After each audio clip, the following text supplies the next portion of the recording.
Okay, section 6.1, tangent properties. So yesterday we started with section 1.7, which was the single section in the first chapter of the book. And that section covered circles. Lots of vocabulary terms there. Now we're jumping all the way to chapter 6 in the book because this is the chapter on circles. So 6.1, tangent properties. We're going to start off with an investigation. So grab a piece of paper, a compass, and a straight edge.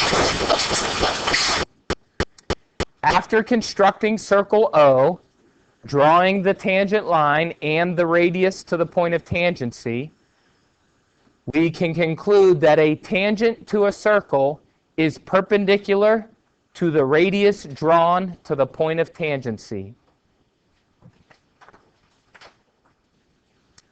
So the pictures here you see on the smartboard are the same as the pictures from the book on page 312.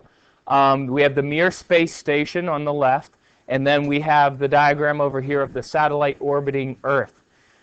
Last unit, in the last semester, we talked about vectors and how a resultant vector is the actual path of two vectors. Well, they're showing you in the diagram of the satellite that there are two vectors impacting this satellite. One vector is the vector of gravity, and it is pulling the satellite toward Earth. But the other vector is the speed, the velocity of the satellite, which is perpendicular to the vector of gravity. Because, of course, the gravity vector would be, in a sense, like a radius, and the velocity vector would be a tangent line, right?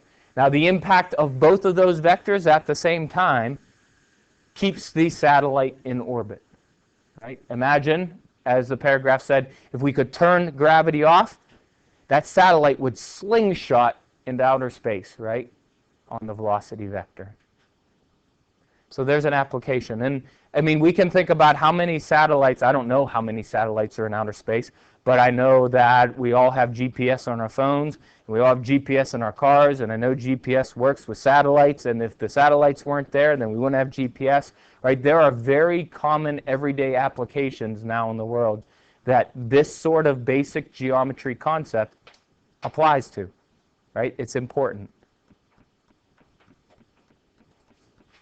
So in investigation 2, we constructed a circle, chose a point outside of the circle, drew two tangent lines to the circle through that point, and then concluded that the two tangent segments would be congruent.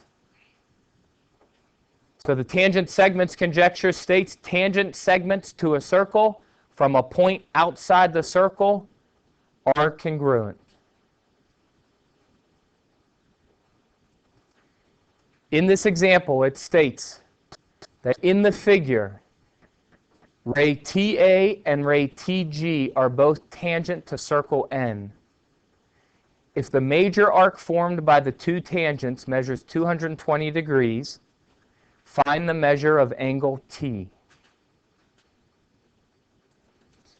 So just a quick recap here. We have the circle with the two tangent rays. He identified this major arc as 220, so what's left over, arc AG, would be 140, and angle ANG is the corresponding central angle, so it also measures 140. The radii form 90-degree angles with the tangent lines, and since this is a quadrilateral, the four angles have to add up to 360, so subtract the three angles that we know from 360, and we're left with angle T to measure 40 degrees. And here we have another application of what we're doing.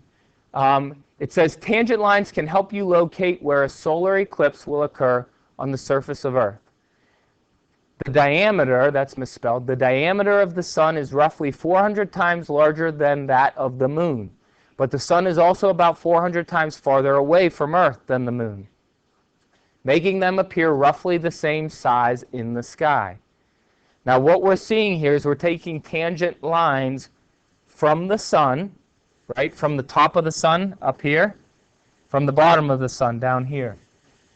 And we're drawing them tangent to the moon, right? You can see the points of tangency there and there. right?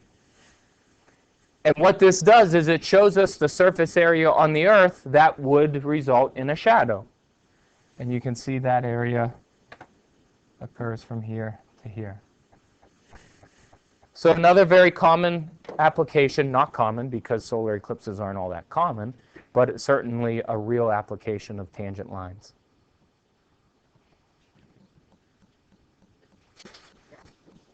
All right, so the last thing we have here, not only do we have tangent lines, but we actually also have tangent circles. And we define it on this slide. It says tangent circles are two circles that are tangent to the same line at the same point.